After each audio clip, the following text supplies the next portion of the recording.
자, 홍정환의 인생 비책, 홍정환 작가와 함께합니다. 작가님 어서 오세요. 안녕하세요. 네, 어느덧 2월입니다. 새해가 시작한 지 한 달이 지났는데 저는 뭘 했는지 잘 모르겠어요. 좀 허탈합니다. 저는 살이 쪘습니다. 저도 네. 살이 찌는 것 같은데. 아유, 그런 말씀하지 네. 마세요. 그래도 비교되잖아요.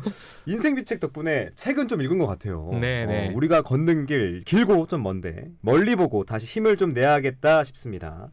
함께 읽고 있는 작품들이 그래도 좀 시야를 열어주는 것 같아서 좀 감사한데, 자, 이 시간에 철로역정, 신곡, 서유기, 동서영의 고전을 한 큐에 꿰는 이 대담한 시도를 지금 하고 있는데 오늘이 마지막 시간이라고요? 네, 그렇습니다. 그동안 여정이라는 관점으로 세 편의 작품들을 다루었는데요.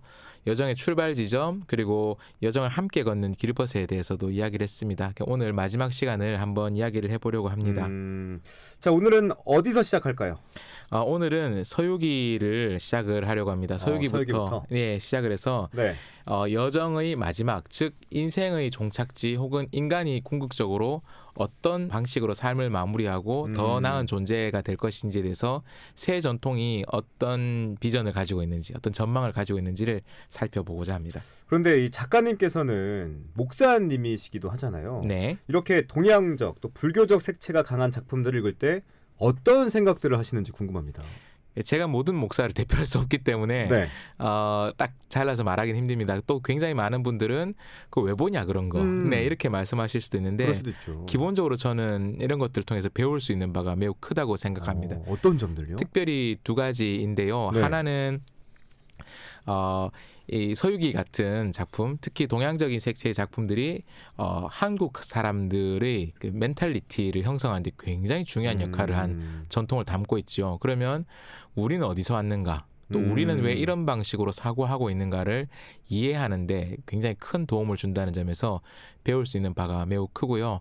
그리고 또 하나는 다른 전통을 살펴보므로 내가 속한 전통을 더 깊이 있고 또 색다른 시선으로 이해할 수 있는 기회를 열어주기 때문에 내가 너무너무 당연하게 생각했던 것들이 네. 다른 전통에서 보면 그것이 매우 생소하고 어색한 것일 수 있다는 것을 보면서 이게 진짜 당연한 건 맞나?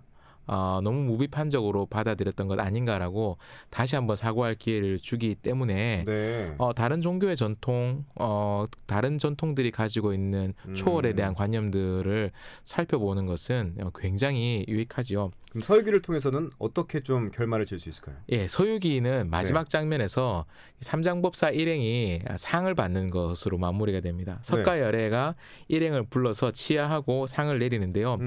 여기에서 다섯 등장인물이라고 말씀드렸습니다. 이 다섯 등장인물의 과거와 현재 그리고 그들이 받을 상에 대해서 말해줍니다. 삼장법사는 원래 전생에 석가열애의 둘째 제자였어요. 부처님이 제자였던 거죠. 근데 쫓겨났습니다. 이유는 무엇이냐? 수업 시간에 졸다가 쫓겨나서 인간이 되었는데, 네. 여정을 마친 후에 과거에 부처의 제자였던 때보다 더 높은 신분, 즉 부처님으로 복권이 된 것이죠. 그리고 손오공은 말할 것도 없습니다. 손오공은 원래 하늘의 무법자였었잖아요. 네. 천상을 막 자기 앞마당처럼 난장판을 만들었었는데요. 이 하늘의 무법자였던 손오공 역시 부처가 됩니다. 저팔계는 좀 재밌습니다. 석가열애는 저팔계에게 과거의 잘못을 만회하느라 수고가 많았지만 하지만 이렇게 이야기합니다. 하지만 너는 아직도 어리석은 마음이 남아있고 네.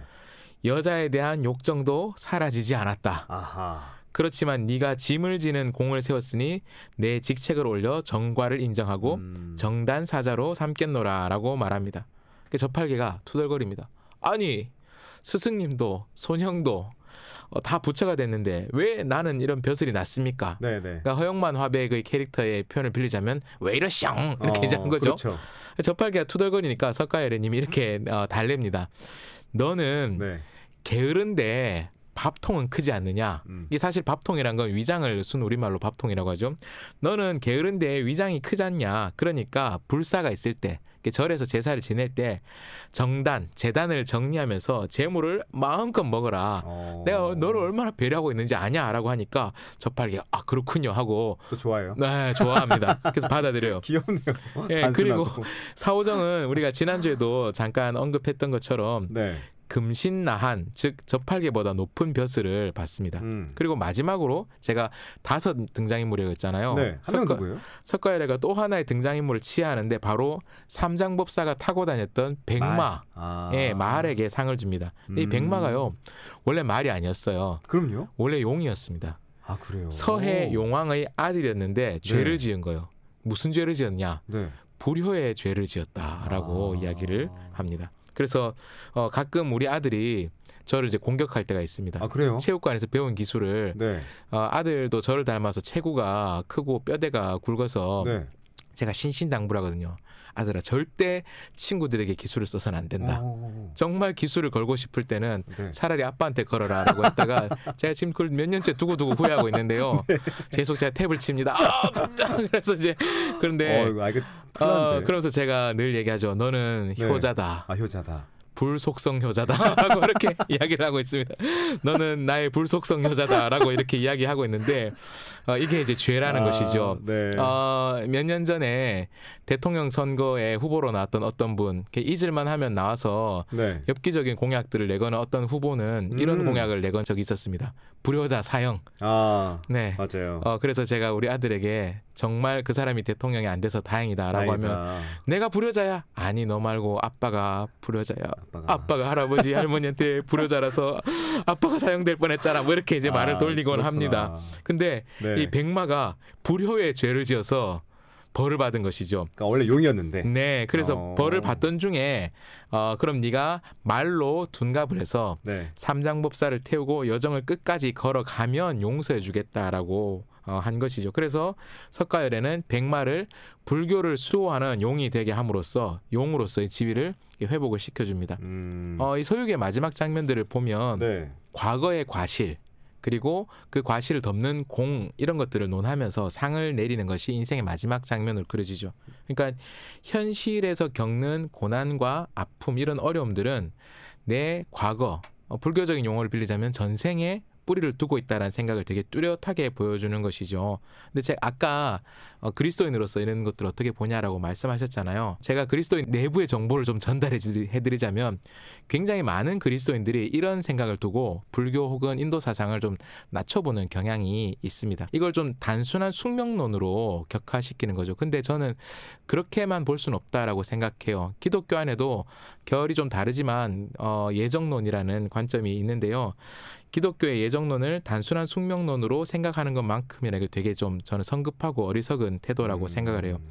이러한 세계관이 가지고 있는 이 서유기의 마지막 부분은 과거의 과실 때문에 추락한 존재가 현실의 여정을 통해서 회복되고 더 높은 지위로 올라가는 것을 보여주는 거죠. 그러니까 서유기의 결말은 과거가 우리를 결정한다가 아닌 거죠. 지금 걷고 있는 여정이 나의 과거를 극복하게 하고 더 나은 존재 나아가선 초월을 향해 가는 존재가 될 수 있는 길임을 보여주는 거죠. 그러니까 이 동양적인 세계관도 사실은 과거의 잘못이 현재의 모든 것을 결정한다가 아니라 내가 지금 어떤 삶을 사느냐를 통해 과거를 극복할 수 있다라는 인간의 가능성을 긍정하고 있다고 말씀드릴 수 있습니다. 그렇군요. 그리고 서유기는 제일 마지막에 다 같이 함께 노래 부르고 행복한 시간을 보내는 장면으로 끝납니다. 그래서 이 서유기가 생각하는 이상세계는 철로역정이나 신곡이 보여주는 기독교 이상세계와는 좀 달라요. 현실의 행복함, 현실에서의 즐거움, 현실을 충실하게 살아가고 과거를 극복해서 현실을 즐겁게 살아가는 것이 동양적인 사고방식이 우리에게 보여주는 여정의 종착지이죠. 자, 마지막에 철로역정을 언급해 주셔서 바로 철로역정으로 넘어가 보겠습니다. 철로역정 역시 종교적 색채가 강한 작품이잖아요.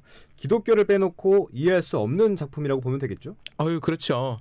그 철로역정 자체가 철로, 하늘을 향한 여정, 천국을 가는 여정이잖아요. 1부가 있고 2부가 있다고 했는데 둘 다 비슷한 구도가 되풀이돼요. 1, 2부 모두 천국을 향해서 가고 있고요. 그리고 천국 가기 전에 아름다운 땅을 잠깐 거쳐요. 그 땅의 이름이 뷸라입니다. 뷸라. 네, 뷸라라는 성경에 나오는 용어인데 뷸라라는 아름다운 땅을 거칩니다. 이 순례자의 휴식을 위해서 왕, 즉 기독교의 하나님이 준비시킨 곳이죠. 그래서 천국에 앞서서 뷸라가 있다라는 것은 역설적으로 우리가 낙원에서 누리는 안온한 삶 그 자체가 천국은 아니다라는 것을 오히려 말해줍니다. 그리스도인이 되어서 행복하고 즐겁게 사는 것 자체가 궁극적인 단계가 아니다라는 것이 기독교의 관점인 것이죠. 뷸라를 거쳐서 천성문, 하늘의 문이 보이는 곳에 갔을 때 굉장히 깊어 보이는 강을 발견해요. 근데 이 강에는 다리가 없어요. 그럼 어떻게 건너요?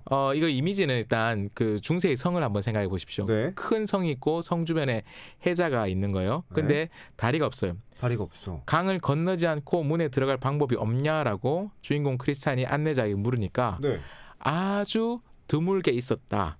그러면서 강을 거치지 않고 들어간 사람들의 이름을 얘기해 줍니다. 에녹과 엘리야라는 말을 해주는데요. 성서에서 이 사람들은 죽음을 경험하지 않고 하늘로 바로 올라간 예외적인 인물로 기록된 사람입니다. 즉 철로 역정 마지막 장면에서 이 강은 죽음의 강인 거죠. 니마 그 강을 건너지 마오 할 때 죽음인 것이죠. 이 점을 확실하게 해두고 싶었는지 번연은 크리스찬과 또 그의 길벗인 소망이 강을 지났을 때 육체의 겉옷을 강에 벗어두고 알몸이 돼서 나왔고 천성에서는 새로운 흰옷을 받아 입었다라고 썼습니다. 철로 역정은 천국에 가기 위해서는 죽음을 통과해야 된다는 점을 강조하는 것이죠. 제가 예전에 교회에서 유치부 아이들을 가르칠 때가 있었습니다. 네. 제가 아이들에게 물었습니다. 여러분, 천국 가려면 어떻게 해야 될까요? 그러니까 저는 이제 아이들이 잘 모를 때 예수님 믿어야 돼요 이런 얘기를 하려고 준비를 하고 있었죠. 근데 네. 한 아이가 굉장히 당당하게 손을 들었습니다. 이 친구는 이 세계의 비밀을 벌써 깨달았구나. 네. 뭐라고 합니까? 뭐라고 그 천국 가려면 어떻게 해야 돼요? 하니까 이 친구가 네. 죽어야 돼요 라고 하는 것이죠. 이미 이 친구는 천국은 죽음을 통과해야 된다라고 생각한 것이죠. 통찰력인데요. 그리고 제가 직접 겪은 일은 아니지만 네. 이 업계에 유명한 일화가 있는데요. 어떤 전도사님이 아이들에게 천국이 얼마나 좋은 곳인지를 굉장히 아름답게 재미있게 설명한 거예요. 흥미진진하게 설교를 했죠. 그리고 나서는 이렇게 좋은 천국에 전도사님이랑 같이 갈 사람 손 들어보세요 라고 하니까 애들이 막 흥분하면서 저도 갈래요? 저도 갈래요 그러는데 네. 딱 하나에만 손을 안 드는 거예요. 왜요? 그래서 그 전도사님이 아무개는 천국 가기 싫어 라고 하니까 아이가 갑자기 우는 거예요. 그러면서 전도사님 천국 너무 가고 싶은데요. 엄마가 마치고 집에 바로 오라 그랬어요.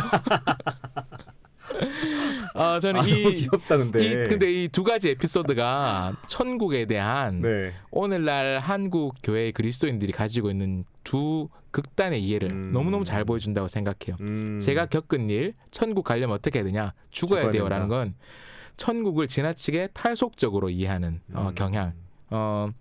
그리고 어느 전도사님 겪었던 일화는 지나치게 현실의 천국이 가능할 것이다. 지나치게 현실적으로 천국을 이해하는 경향을 아이들의 입을 통해서 잘 드러내주는데요. 철로 역정의 천국과는 전자를 지시하고 있습니다. 네. 죽음을 통과해야 된다. 그래서 김회권 선생님이라는 분은 아우구스티누스의 구원관이 이와 맥락을 같이 하는데 아우구스티누스의 구원관을 평가할 때 이런 표현을 씁니다. 지구라는 행성을 탈출해 우주 저편에 있는 내세를 향해 떠나려는 지구 이탈적 구원관, 즉 지구 탈출적인 구원관이 아우구스티누스 또 존 버년의 중요한 세계관이었다라고 하는 것이죠. 그런데 버년이 되게 중요하게 또 그리고 있는 장면이 있습니다. 이 죽음의 강을 통과한 후에 새로운 흰옷을 받아 입는 장면이 나오는데요.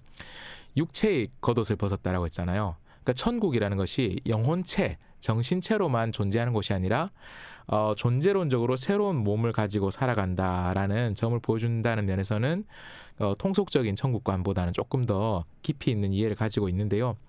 이 강을 건넌 크리스찬과 소망이 자신들을 접대해주는 사람들을 만나서 거기서 천국의 삶에 대해서 물어봅니다. 안내자들의 대답이 이렇습니다.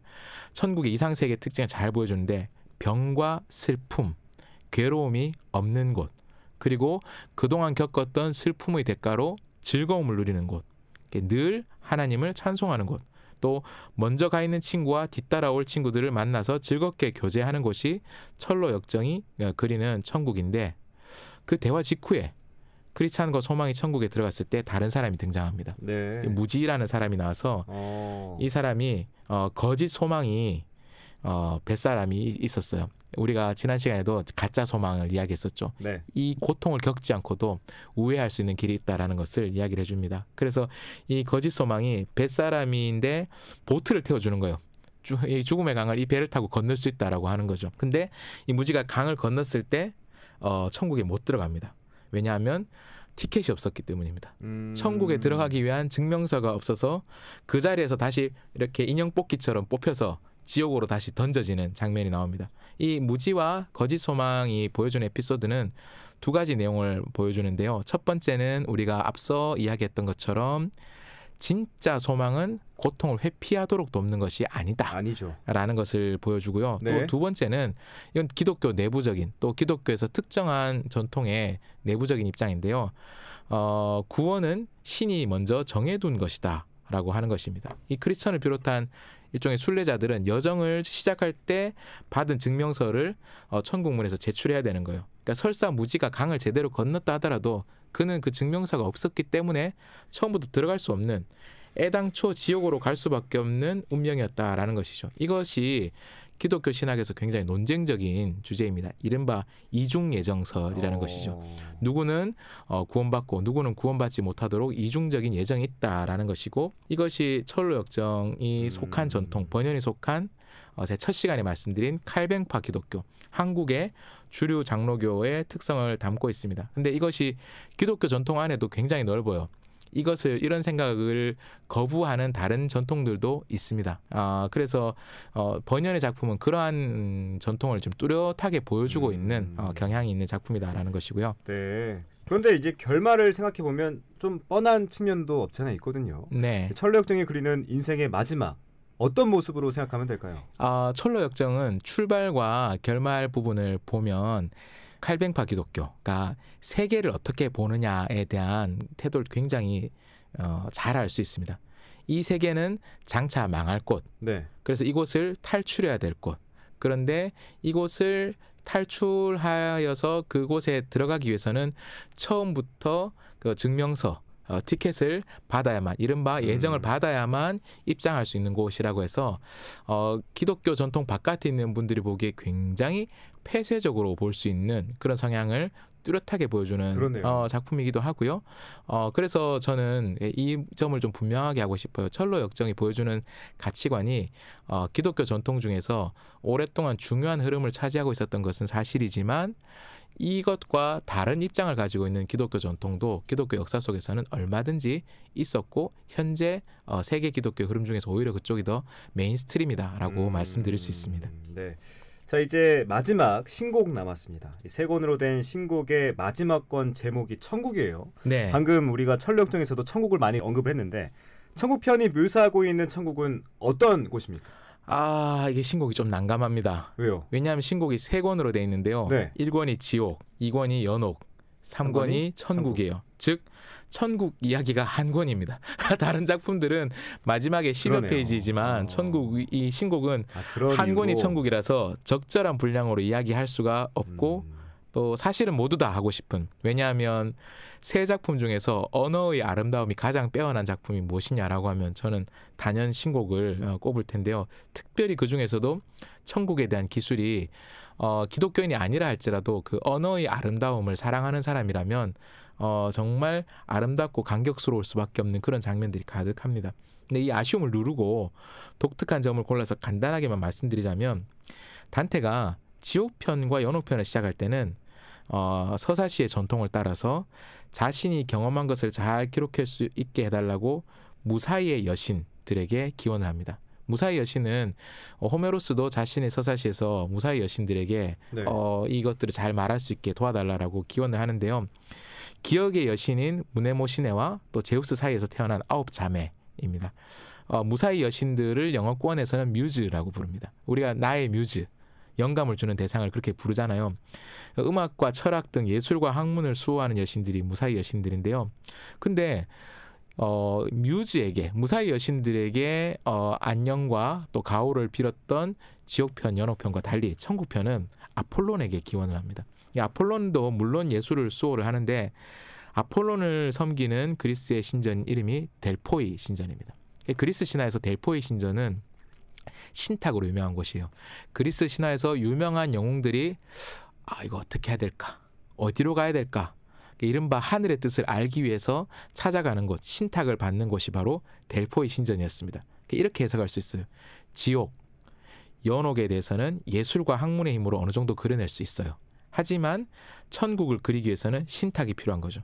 이른바 신의 계시에 의지하지 않고는 그려낼 수 없는 압도적인 그런 영광의 장이 단테가 바라본 그 천국이라는 것입니다. 그래서 단테는 천국의 다양한 모습들을 묘사를 합니다. 한 권에 걸쳐서. 천국에 먼저 가 있는 사람들과 대화하는 장면도 있는데요. 그 당시 이탈리아의 정세에 대한 역사적인 배경 지식이 있으면 흥미롭게 볼 수 있는 부분들이 있어요. 천국에 있는 사람들 중에 이탈리아의 현실을 놓고 걱정하는 사람도 있고요. 네. 또 성직자와 수도원의 타락에 대해서 탄식하는 사람들도 있습니다. 단테가 원래 작가이기 이전에 정치가였다라고 했잖아요. 천국에 있는 사람들의 입을 빌어서 현실을 비판하는 장면인 거죠. 우리가 이래선 되겠느냐. 또 단테는 그동안 이 사람이 가지고 있었던 신학적인 질문들을 해소할 수 있는 스승을 만납니다. 철학에 좀 관심 있는 분들은 이름은 들어보셨을 텐데요. 토마스 아퀴나스라는 사람을 만납니다. 즉 단테가 바라보는 천국의 중요한 특징 중에 하나는 궁극적인 질문에 대한 답을 구할 수 있는 곳이 결국 천국이다라는 것이죠. 이 기독교인들에게 공통적으로 있는 중요한 태도이고 또 가져야 될 태도라고 생각을 해요. 왜냐하면 상당히 많은 우리가 주변에서 볼 수 있는 폐쇄적이고 호전적인 기독교인들의 경우에 내가 성경을 통해서 세상의 모든 지혜와 비밀을 다 소유했다라고 생각하고는 기독교인 아닌 사람들을 다소 업수히 여기는 그런 경향들이 수많은 갈등들과 비극을 만들어내는 것을 제가 보았습니다. 그런데 단테는 마지막 궁극적인 비밀, 신비에 대한 것은 천국에 가서 위대한 스승들을 만났을 때, 신을 만났을 때 비로소 해소될 수 있는 것이라고 하는 것이죠. 이것은 일종의 그리스어를 빌리자면 에포케라는 말을 쓸 수 있습니다. 판단을 중지하는 것이죠. 현실에서 우리가 모든 것을 다 알 수 없다. 우리가 지금 가지고 있는 진리에 대한 지식은 파편적인 것이고 잠정적인 것이다. 그래서 궁극적인 지점에 가서야 우리가 그 비밀을, 세계의 실체를 알 수 있기 때문에 지금 내가 모든 것을 안다라고 말하지 말자. 그리고 마지막 그 순간에 그것을 배울 준비를 하자라고 하는 것이 단테가 보여주는 천국의 되게 중요한 특징인 것이죠. 그리고 제일 마지막으로 천국편의 대미는 단테가 삼위일체 하느님의 영광을 찬송하는 것으로 마무리가 됩니다. 김운찬 선생님은 천국편 제33곡의 내용을 이렇게 요약을 했습니다. 성 베르나르두스는 성모 마리아에게 기도하여 은총을 바라는 단테가 하느님을 직접 볼 수 있게 해달라고 부탁한다. 눈이 더욱 맑아진 단테는 드디어 하느님의 빛을 직접 바라본다. 그리고 그 안에서 삼위일체의 신비를 관조하게 된다. 그리고 태양과 모든 별을 움직이는 하느님의 사랑을 본다. 우리가 지난 시간에 신곡의 길벗, 신곡의 스승들 중에 제일 마지막 스승이 인생의 마지막 지점에 명상하고 관조하는 태도를 가르치는 것을 은유한다라고 말씀을 드렸죠.